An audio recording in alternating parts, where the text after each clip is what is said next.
बहुत ही थोड़ी सी चीज़ें चाहिए होंगी। पानी है नीम गरम हस्बे ज़रूरत, 2 कप आटा है सिंपल जो आप घर में रोटी बनाने के लिए यूज़ करते हैं, और आधे चाय का चम्मच नमक है, या ये भी आप अपनी मर्ज़ी से ऐड कर सकते हैं। मैंने आटा एक बड़े से बाउल में शिफ्ट कर लिया है। अब मैं इसमें ऐड करूँगी नमक, और अब हम आटा गूंदने की तैयारी करते हैं। इसमें हम पानी ऐड करेंगे तकरीबन 1 कप। इसको अब हमने मिक्स करना है।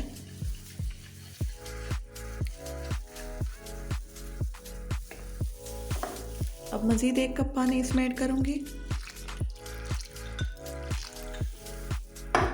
इसको भी मिक्स करेंगे।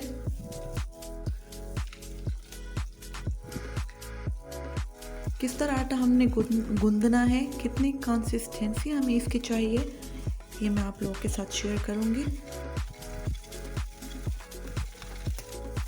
कोई इसमें टेक्निक नहीं है, बस आप फोक की मदद से भी इसको मिक्स कर सकते हैं, हैंड बीटर की मदद से भी। अब इसमें मैं थोड़ा सा और पानी ऐड करूँगी, तकरीबन 1 कप। टोटल मैंने इसमें 3 कप पानी ऐड कर लिया है, और आटा जो मैंने लिया था वो 2 कप था। बस अब मज़ीद इसमें पानी ऐड नहीं करूँगी। 2 कप आटे के लिए 3 कप पानी।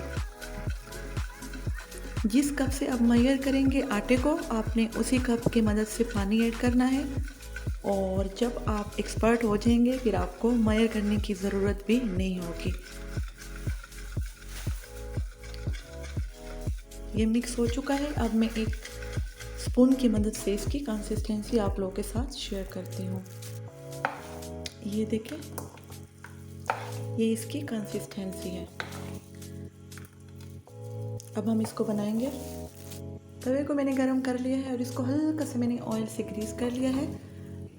अब इस तरह मैं एक तवा लूँगी और इसके ऊपर डाल दूँगी। सिंपल सा तरीका है, आपने इसको घुमाते रहना है और इसकी रोटी बनानी है। आपको जितनी बड़ी रोटी चाहिए उस हिसाब से आपने आटा ऐड करना है। देखिए, तकरीबन 1 कप आटा मैंने इसके ऊपर डाल लिया है, और इससे इतनी सी रोटी बन गई है। मीडियम फ्लेम है बिल्कुल।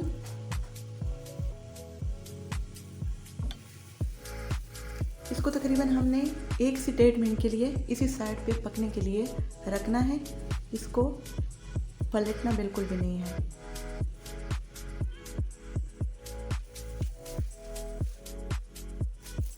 एक मिनट हो चुका है। अब हम इसको चेक करेंगे, लेकिन सिंपल सा हमने एक स्पून इस तरह का फ्लेट सा या छुरी से इसके कॉर्नर को इस तरह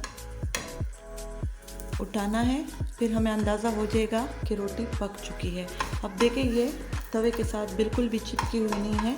अब आराम से इसको पलट देंगे, और इस साइड को भी हमने 1 से 1.5 मिनट के लिए पकाना है, पलटना नहीं है। अब हम इसकी साइड चेंज करते हैं। देखिए, ये पक चुका है। अब हमने तकरीबन 10 से 15 सेकेंड के लिए इस तरह इस साइड को घुमाते रहना है। बस रोटी बिल्कुल रेडी हो चुकी है। मैं इसको उतारने लगी हूँ।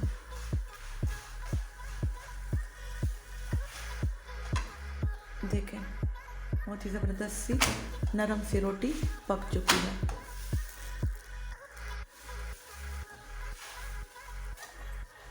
मैं एक दूसरी भी बनाऊंगी। उसमें मैं ऑयल ऐड करूंगी ताकि पराठे की फॉर्म में आ जाए।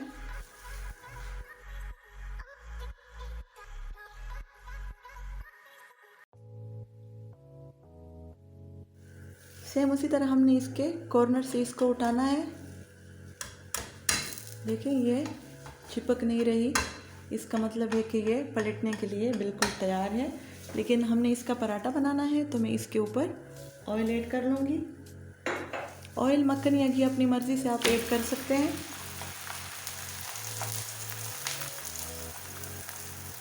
इसको भी 1 मिनट के लिए पकाना है ताकि अच्छा सा फ्राई हो जाए और पराठे की फॉर्म में आ जाए। अब हम इसका कलर चेक करते हैं। देखिए गोल्डन सा कलर आ गया इसके ऊपर, जैसे पराठा होता है। लेकिन इस पराठे का जायका आटा गूंदे हुए पराठे से बिल्कुल डिफरेंट होता है, क्योंकि ये बहुत ही सॉफ्ट सी बनती है। अगर आपको भूख ना भी लगे और ये पराठा बना के खाएंगे तो आपको पता भी नहीं चलेगा और ये ख़त्म हो जाएगा। बस हमने इसको पे 10 से 15 सेकंड के लिए हल्का सा घुमाना है, क्योंकि ये ऑलरेडी पक चुका है। इसको भी अब मैं एक प्लेट में उतारती हूँ। ये देखें, इसको मैंने एक प्लेट में डाल दिया है। अब हम खजूर का ऑमलेट बनाते हैं। खजूर के ऑमलेट के लिए हमें चाहिए 2 अदद अंडे, 1 खाने का चम्मच शक्कर, यहाँ पे मैंने गुड़ लिया है, इसको पीस लिया है, 2 से 3 अदद खजूरें, इसको भी मैंने छोटा छोटा काट लिया है, और 1 चाय का चम्मच सौंफ, 2 खाने के चम्मच सादा पानी। अंडे के अंदर हम शक्कर ऐड करेंगे या गुड़, खजूरें ऐड करेंगे, साथ में ऐड करेंगे सौंफ और पानी। इसको हमने मिक्स कर लेना है। बहुत ही सिंपल सा ऑमलेट है। अच्छा सा पैन लें,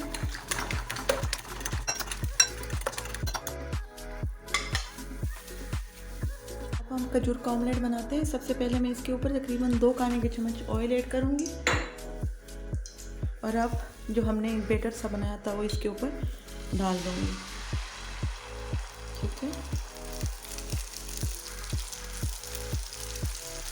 इसको खुद से ही पकने देंगे, मैंने इसको पिलाया नहीं है। ये खुद जितना फैल सकता है ये खुद ही फैल जाएगा। तकरीबन 2 मिनट के लिए इसको ऐसे ही छोड़ देना है मीडियम फ्लेम पे। अब हम इसकी साइड चेंज करेंगे। इसको 1 मिनट के लिए दूसरी साइड पे पकाएंगे, फिर ये रेडी हो जाएगा। ये बिल्कुल रेडी है। फ्लेम में करती हूँ ऑफ और इसको मैं प्लेट में निकाल लेती हूँ। इस तरह खजूर का ऑमलेट बिल्कुल रेडी है।